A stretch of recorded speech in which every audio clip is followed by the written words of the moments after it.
எல்லாருக்கும் நமஸ்காரம். இன்னைக்கு மகாபாரதம் எபிசோடு 29. போன தடவை வந்து நம்ம அம்பை வந்து தீக்குளிக்க வரைக்கும் பார்த்தோம். இந்த மகாபாரத கதை முழுசுமே பார்த்தீங்கன்னா ஒருத்தருக்குள்ள ஒருத்தர் பர்சனல் விரோதம், பழி தீக்கிறது, பழிக்கு பழி, இது மாதிரியே தான் வந்து முடியும் கடைசி வரைக்கும். அதுதான் இந்த இதில் நம்ம தெரிஞ்சு நம்ம எது நம்மளுக்கு வாழ்க்கைக்கு வேணும் வேண்டாம், எது செய்யக்கூடாது, எது செய்யலாம், எல்லாமே கலந்து வருவோம். அங்கங்கே பார்த்து நீங்கள் தெரிஞ்சுக்கணும். இந்த இடத்துல நீங்கள் என்னென்னா ஏதாவது அவசரப்பட்டு பிரதிஜை செய்யக்கூடாது, பீஷ்மர் மாதிரி பிரதிஜை எல்லாம் செஞ்சுக்கூடாது அப்படின்றதுக்கு, அவசரப்பட்டு சபதம் எடுத்துக்கூடாதுன்றதுக்கு பீஷ்மர் ஒரு உதாரணம். அதே மாதிரி அம்பையும் ஒரு உதாரணம். அம்பை வந்து என்ன பண்ணுறா, தன்னோட வாழ்க்கை போயிடுது, சரி நம்ம தலைவிதி இப்படி தான், நம்ம இப்படியே தியானங்கனம் பண்ணிட்டு ஏதாவது ஒரு ஆசிரமத்தில் போய் எங்கேயாவது ஒரு ரிஷிக்கிட்ட வேலை தொழில் ஏதாவது அவர் கீழே சேவையை செஞ்சுட்டு அவளை போய் சேருவோன்னு தோணாத. இவன் வந்து இன்னொரு பிறவி எடுக்கணும், எடுத்து அதில் வந்து பீஷ்மரை ஒழிக்கணுன்றது அது ஒரு வெறி தானே. இன்னொரு பிறவி எடுத்து பீஷ்மரை நான் அழிக்கணும், இந்த பிறவி எனக்கு நல்லா முடிஞ்சா போறன்றது இல்லை. அடுத்த பிறவி இருந்தாலும் நீ பீஷ்மரை அழிப்பேன உடனே இந்த பிறவியை உடனே அழிக்கிறதுக்காக நெருப்பில் பாய்ச்சிடா இல்லையா. அவன் நெருப்பில் பாய்ச்சதை தன்னை மாற்றிக்கணுன்றதுக்காக இல்லை, உடனே அடுத்த பிறவி வரணும், அடுத்த பிறவியை அடுத்து பீஷ்மரை ஒழிக்கணுன்றதுக்காக. அந்த மாதிரி பிரதிஜையும் எடுத்துக்கூடாது. அதுதான் எந்தெந்த மாதிரி சபதங்கள்லாம் எடுக்கக்கூடாதுன்றதுக்கு இது, எந்த சபதங்கள் எடுக்கலான்றதுக்கும் இருக்குது. அது கிருஷ்ணர் எடுத்துட்டதெல்லாம் சொல்கிறேன், நான் பின்னாடி வரும்போது சொல்லுவேன் அதெல்லாம். ஆக இந்த மாதிரி அம்பிகை செத்து போயிடுறா, இந்த விசித்திர அம்பையை செத்து போயிடுறா. அம்பிகையும் அம்பாளுகையும் விசித்திர வீரியன் கூட இருக்கா. விசித்திர வீரியன் கூட இருக்கும்போது விசித்திர வீரியன் கூட கொஞ்ச நாள் ஆக விசித்திர வீரியனுக்கு வந்து அந்த குழந்தை பாக்கியம் குறைஞ்சி போகிறது. விசித்திர வீரியனுக்கு வந்து அவனுக்கு ஆண்மை குறையிறது, ஆண்மை குறைஞ்சி அவனால் ஒன்றும் பண்ண முடியல. அந்த மாதிரி நேரத்தில் அவன் வந்து ஆள் வீக் ஆகிடுறான்.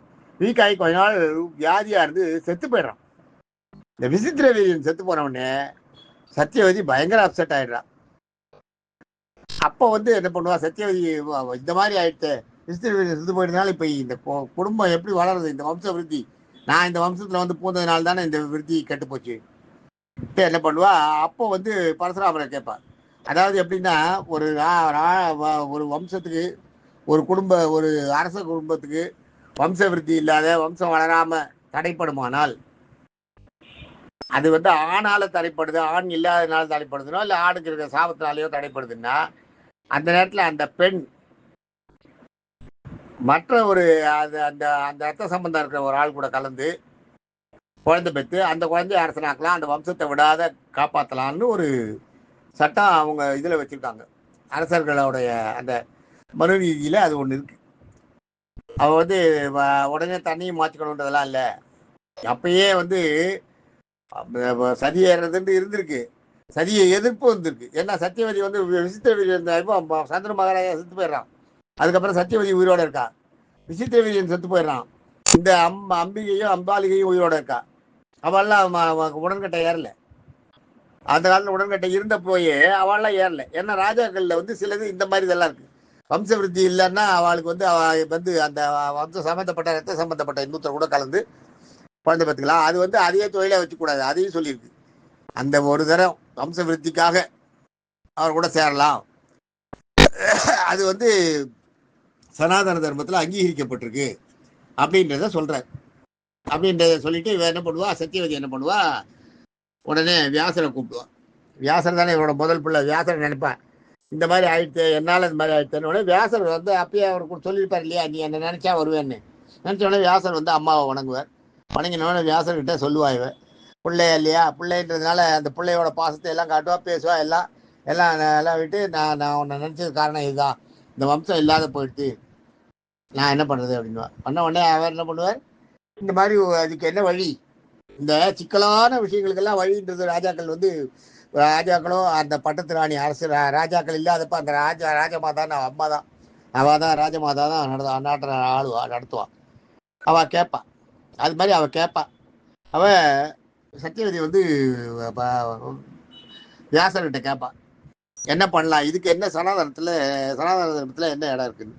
அப்போ அவர் சொல்லுவார், இது சனாதன தர்மத்தில் இன்னொரு பொண்ணு, ஒரு நாட்டு அரசி இன்னொரு ஆள் கூட எப்போ சேரலான்றதுக்கு வந்து சில காரணங்கள்லாம் சொல்லுவாள்.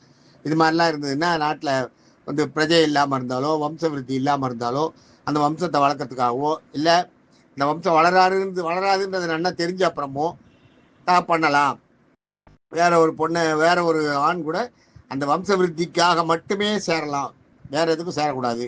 மற்றபடி அந்த ஆம்பளை வந்து அந்த மற்ற அந்த ஆணை மற்ற நேரத்தில் எண்ணி பார்க்கவும் கூடாது, அதோட முடிஞ்சு போயிடணும், ரத்த சம்பந்தம் இருக்கவனா இருக்கணும்னுவா. அப்போ பரசுராம் இவர் என்ன சொல்லுவார், வியாசர் வந்து நீங்கள் பரசுராமர் கேளுங்கன்னுவா. இவன் மறுபடியும் பரசுராமர்கிட்ட போவா.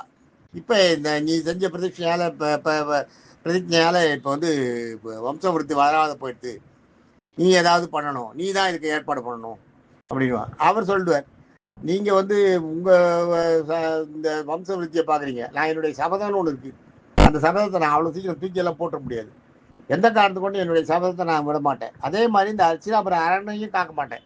ஆனால் அஸ்தினாபுரத்து இந்த அரசாட்சியையும் வந்து யாருக்கும் விட்டு கொடுக்க மாட்டேன். மற்றவங்க யாராவது ஆண்டா கூட நம்ம வம்சத்தை தாண்டி வேற யாருன்னா இதுக்கு அரண் மாதிரி நான் இருப்பேன், இதுக்கு ஒரு காவலாக நான் இருப்பேன் அஸ்தினாபுரத்துக்கு. நீங்கள் இருக்கிற வரைக்கும் இருக்கோ, நான் இருக்கிற வரைக்கும் நான் காவலாக இருக்கேன். ஆனால் என்னால் வந்து கல்யாணம்லாம் பண்ணிக்க முடியாது, இது நிதர்சனமான உண்மை. நான் வந்து எப்போ சாகணும்னு நினைக்கிறேனோ அப்போ தான் சாவேன், அதனால் இதை பண்ண முடியாது, எனக்கு இன்னும் அந்த நேரம் வரல, எனக்கு கங்கை வந்து அதை வலியுறுத்துவா அப்படின்னு சொல்கிறேன். சொன்ன உடனே இவருக்கு வந்து இவளுக்கு சத்தியவதிக்கு பொட்டில் அடிச்சா மாதிரி இருக்கு, என்ன பண்ணுறதுன்னே தெரியல. இவரை பீஷ்மரை கேட்டால் அவர் மாட்டேன்றார், மாட்டவே மாட்டேன், எந்த காரணத்துக்கும் முடியாதுன்றார். ஏன்னா அவர் பரசுராமலே சண்டை போட்டவர் இல்லையா, அதுக்கு அம்மா கிட்ட காலில் பிடிச்சி கெஞ்சிட்டு கேட்குறேன், காலை பிடிச்சி கெஞ்சிட்டு அழறார் பீஷ்மர். இது மாதிரி என்ன இது பண்ணாத, என்னோட சபதத்தை நிறைவேற்றுறதுக்கு எனக்கு உத்தரவு கொடு, என்னுடைய சபதம் உன் பிள்ளை வந்து சபதம் தாண்டிய சபதத்தை மீறி நான் உன் பிள்ளை தான் பண்ணின சபதத்தை தானே மீறினான்ற பேர் வரக்கூடாது அப்படின்னு கெஞ்சுவார். கெஞ்சினோட இவளுக்கு அப்போ என்ன பண்ணுறதுன்னே புரியல. மறுபடியும் வியாசரை நினைப்பார், வியாசரை நினச்சி கூப்பிடுவார். கூப்பிட்ட உடனே வியாசர் வருவார். வியாசர் வந்த உடனே சத்தியவதி கிட்ட அம்மான்னு இது பண்ணுவார். அப்போ சத்தியவதி சொல்லுவாள், இந்த பேர் எனக்கு வேற வழியே கிடையாது, எல்லாமே போச்சு. இந்த பக்கம் வந்து இவர் இவர் பரசுராமரும் இவர் பீஷ்மரும் கல்யாணம் பண்ணிக்க மாட்டேங்கிறார். இப்ப எனக்கு ஒரே வழி, நீதான் இந்த பெண்கள் கூட சேர்ந்து இந்த வம்ச விருத்தியை விட்டு பண்ணு, ஏன்னா நீ என்னுடைய மகன், அதனால ஏதோ ஒரு விதத்தில் நீ எனக்கு உனக்கு ரத்த சம்பந்தம் இருக்கு, என்னோட ரத்த சம்பந்தம் இருக்கு, அதனால நீ வந்து இவளை கூட சேர்ந்து கல்யாணத்தை பண்ணிக்கணும், இவளை கூட சேர்ந்து எனக்கு பிள்ளைய உருவாக்கி கொடுக்கணும்னு.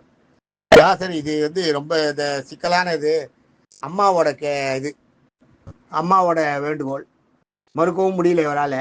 இவருக்கு வந்து இது வந்து சரியா வருமானு தெரியல. இதை வந்து அம்பிகை கிட்டே அம்பாலிகை கிட்டேயும் சத்தியவதி சொல்லுவா. சொன்ன உடனே பயப்படுவா. அப்போ எல்லாம் வந்து என்னன்னா, ராஜமாதா சொல்றாருன்னா மாமியார்ன்றது ஒரு பக்கம், இன்னொரு பக்கம் ராஜமாதா சொன்னா அதெல்லாம் தட்ட மாட்டான், என்ன பண்றதுன்னு தெரியாது. அவன் சொன்னால்னா இவன் ஒத்துட்டு போக வேண்டியதான், வேற வழியே கிடையாது. அவன் சொல்லிடுறா, அவன் 2 பேர்கிட்டையும் வியாசர்கிட்ட சொல்லியிருக்கேன், வியாசர் வருவார்னு. இவ திணறுவா, அந்த அம்பிகையும் அம்பாலிகையும் திணறுவா, 2 பேரும் என்ன பண்றதுன்னு தெரியாது. வியாசர் சரி, நான் அம்மாவுக்கு என்ன பண்ணிடுறார், சரி நீ சொல்றது வந்து சனாதன தர்மத்துக்கு சரியா இருக்கு, நான் வந்து எந்த உணர்ச்சியும் இல்லாம என்னுடைய உணர்வுகள் எதையுமே நான் இது பண்ணிட்டு முழுசா அவங்களுடைய எண்ணங்கள் எப்படி இருக்கோ, அவங்களுக்கு வாரிசு வேணுன்ற அதே எண்ணத்தோட இருக்க சொல்லி அதனுடைய கடமையா நான் அதை செஞ்சுட்டு போறேன். அவளுக்கு ஒரு குழந்தைய உற்பத்தி பண்றதுக்கு வழி பண்ணிட்டு போறேன், அவ கூட சேர்றேன். ஆனா அவகிட்ட வந்து என்னுடைய இது இருக்காது, இல்லை என்னுடைய வீரியமோ என்னுடைய ஆசாபாசங்களோ என்னுடைய அந்த வியாசன்ற அந்த ரிஷியோட இதுவோ அதெல்லாம் இருக்காது இல்லை. ஏன்னா அவள் 2 பேரும் ராணிகள் என்ன நினைக்கிறாளோ, அவளுக்கு அவள் வம்ச விருத்தி ஆகணும், நாட்டை ஆள்றதுக்கு ஆள் வேணும்னு நினைப்பாள். அது வந்து அவள் நினைக்கிறான்னா அது மாதிரி தான் நடக்கும். அவளை அது மாதிரி நினச்சிட்டு என் கூட வந்து சேர சொல்லு, எந்த மறுப்பும் காட்டாத அவளை வந்து என்னோட சேர சொல்லு, சேரத்துக்கு ரெடி பண்ணி வை, நான் வரேன்ட்டு போயிடுறேன். அப்புறம் கொஞ்ச நாள் கழிச்சு இப்போ மறுநாள் வராரு, வியாசர் வரார். வியாசர் வந்து சரி இன்னைக்கு நான் உன் பொண்ணுகள் கூட சேர்றேன்னுவார், உன்னுடைய மருமகள் கூட சேர்றேன் அப்படின்னுவார். அப்போ போய் என்ன பண்ணுவா, அம்பிகை அம்பாலிகை நீங்கள் ரெடியாக இருங்க, வியாசர் வருவார்னுவார். வியாசர் வரும்போது வியாசர் வந்தவொடனே அம்பிகை வருவா. முதல்ல அம்பிகை தான் இவர் கூட சேர்றதுக்கு முதல்ல வருவா. வந்த உடனே உட்காருவா, பேசிட்டு இருப்பா, எல்லாம் பண்ணுவா. அம்பிகைக்கு வந்து இவர் உடம்பை பார்த்தாலே அசூசியாக இருக்கும். வியாசருடைய உடம்பும் அவரோட தாடியும் அவரோட உடல் நாற்றமும் இதெல்லாம் அவளால் ஒத்துக்கவே முடியாது, ஏற்றுக்கவே முடியாது. இது என்ன அம்மா நம்ம மாமியார் வந்து இப்படி நம்மளை பண்ணிட்டாலே, நம்ம என்ன பண்ணுறதுன்னு தெரியாத என்ன பண்ணுவா, ரொம்ப மனசுக்குள்ள ரொம்ப ஒத்துக்கவே மாட்டா. இவன் முதல்லயே ஒத்துக்க மாட்டான். சத்தியவதிக்கிட்டே ரொம்ப வாதம் பண்ணுவா. அம்பிகை அம்பாலிகை சத்தியவதிக்கிட்ட ரொம்ப நேரம் வாதம் பண்ணுவா. இது மாதிரி இது சரியில்லை, இது எப்படி நாங்கள் ஒத்துக்கிறது, இது எப்படி பண்ணுறது அப்படின்னு. ஒத்துக்க மாட்டான்னா அது என்ன பண்ணுறது, அது அவ சொல்லுவா, இந்த மாதிரி நீ ஒரு ஆள்ன்றது இல்லை எனக்கு தெரியறது, ஆனால் நீ ஒரு ஆள் இல்லை, ஒரு நாள் இந்த ராஜ்யம் வளரணும், ராஜ்யத்துக்கு அரசாட்சி இதனுடைய வம்ச விருத்தி உண்டாகணும், இந்த ராஜ்யத்தை ஆடுறதுக்கு ராஜா வேணும், அதை நீ மனசில் நினச்சிட்டு இந்த ராஜ்யத்தை ஆடுறதுக்கு ராஜா வேணுன்றதை மனசில் நினச்சிட்டு நீ அவரோட சேர்ந்து தான் ஆகணும், வேறு வழி இல்லைன்னு சொல்லி அமுச்சிடுவாவ. ரெண்டாவது வியாசருக்கு அவளுக்கு அவள் வந்து வெறுக்கிறான்னு மனசில் தோணினாலேயே வியாசருக்கு தெரிஞ்சதுன்னா வியாசர் வந்து மாட்டேன்ட்டு போயிடுவாரோன்னு இவளுக்கு பயம். அஃப்கோர்ஸ் அவருக்கு தெரியும், வியாசருக்கு தெரிஞ்சா கூட அவர் தான் முக்கால அறிஞ்ச ஞானி தானே, அவருக்கு எல்லாமே தெரியும். தெரிஞ்சா கூட இவன் என்ன பண்ணுவா, சத்தியவதி அது மாதிரி நான் தெரிஞ்சதுன்னா வியாசரே ஓடி போயிடுவார், கிட்ட வரமாட்டார் அப்படின்னு இவன் நினைக்கிறான். இவன் நினச்சி என்ன பண்ணுறா, சத்திய அம்பிகைகிட்டையும் அம்பாலிகிட்டையும் நீங்கள் அதெல்லாம் இப்போ கூட சேர்ந்து தான் ஆகணும்னு சொல்லிடுறா. சொல்லிட்ட உடனே கடைசியில் என்ன பண்ணிடுறா, அதுக்கான ஏற்பாடெல்லாம் பண்ணிடுறா. வியாசர் போகிற வியாசர் போகும்போது முதல்ல அம்பிகை வரா. அம்பிகை முதல் நாள் வரா. அம்பிகை முதல் நாள் வந்த உடனே மனசு இல்லாமல் தானே வரா. வந்த உடனே இவர் கூட வியாசர் கூட எல்லாம் பேசிட்டு வியாசர் அப்பயும் சொல்லுவார், நீ வந்து மனசால முழுசா என்ன நீ வந்து என்னை ஏற்றுக்கணும், ஏற்றுட்டு உனக்கு என்ன மாதிரி பிடிச்ச பிள்ளை வேணுமோ அதை நீ மனசில் நினச்சிக்கொள்ளுவார். அது மாதிரி இவர் நினச்சிப்பா எல்லாம் பண்ணுவா. இருந்தால் கூட அவர் சேரும்போது அவரோட அந்த உடல் இதுவும் அந்த நாற்றமும் இவளால் பொறுக்கவே முடியாது. கண்ணை மூடிட்டுருவா, விதியேன்னு இருக்கிற மாதிரி அப்படியே கண்ணை மூடிட்டு பேசாமல் இருப்பார். அது மாதிரி இருந்துட்டு ராஜா வேணும்னு நினைப்பான், வம்சம் விருத்தி ஆகணுன்றதுக்காக தானே போகிறா, அது நினைப்பா வம்சம் விருத்தி ஆகணுன்றதை மட்டும் நினச்சிட்டு கண்ணை மூடிட்டுருவா. கண்ணை மூடிட்ட உடனே அதை வந்துடுவார், வியாசர் வெளியில் வந்துடுவார். வியாசர் வெளியில் வந்தோடனே அவளுக்கு வந்து கன்சீவ் ஆகிடும். மறுநாள் வந்து அம்பாலிகை அனுப்புவான் அவன்.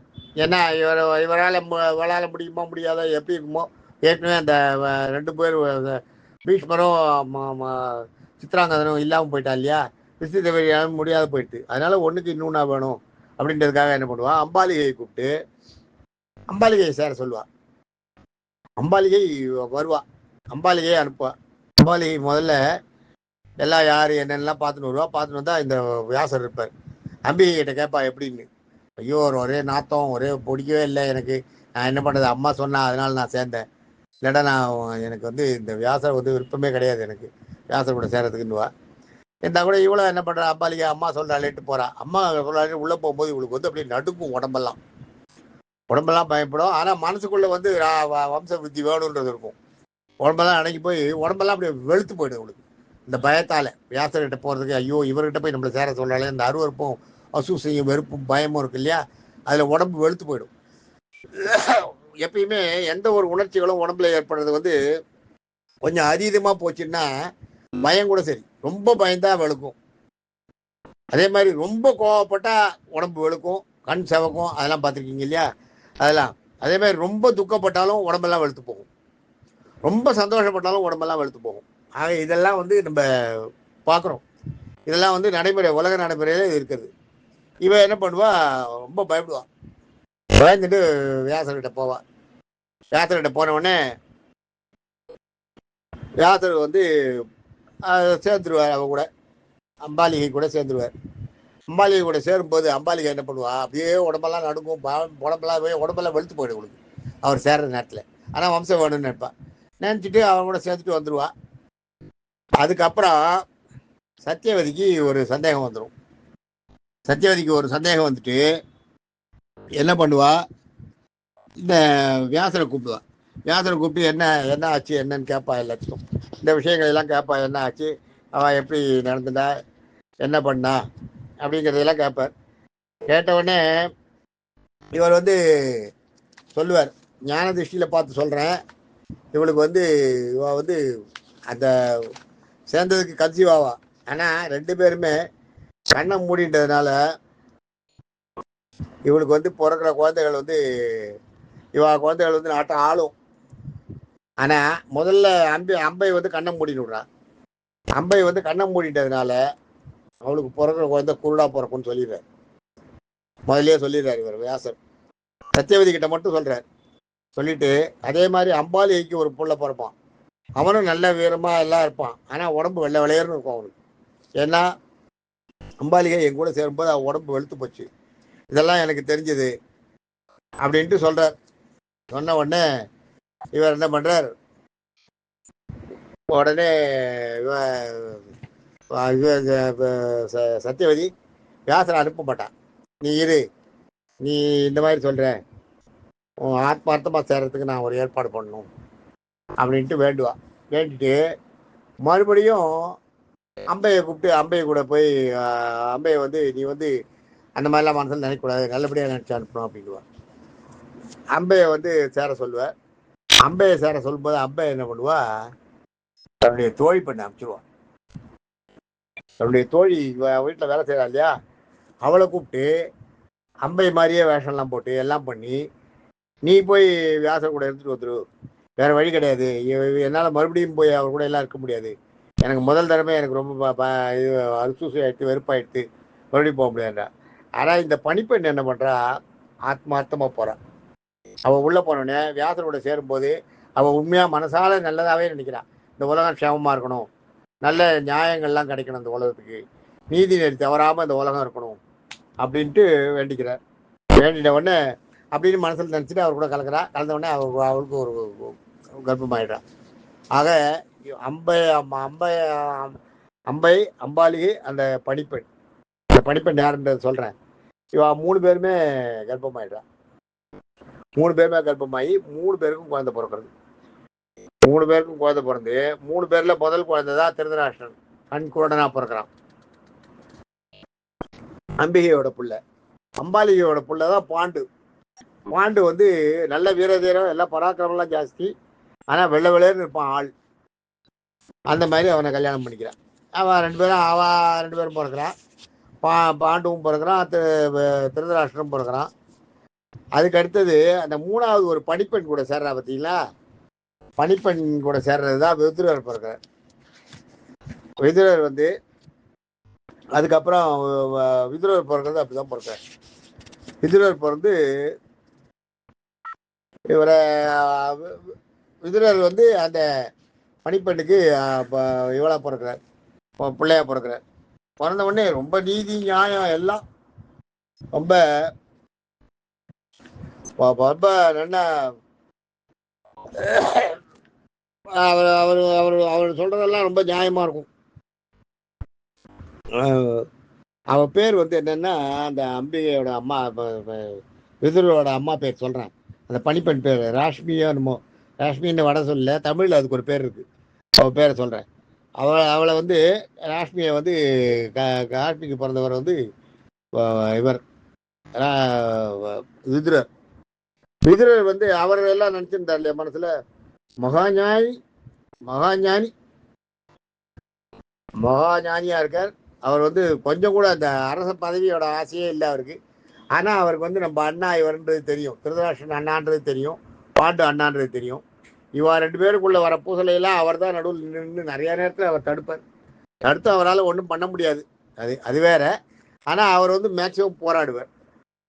நாளைக்கே அடுத்ததை பார்ப்போம். தேங்க்யூ.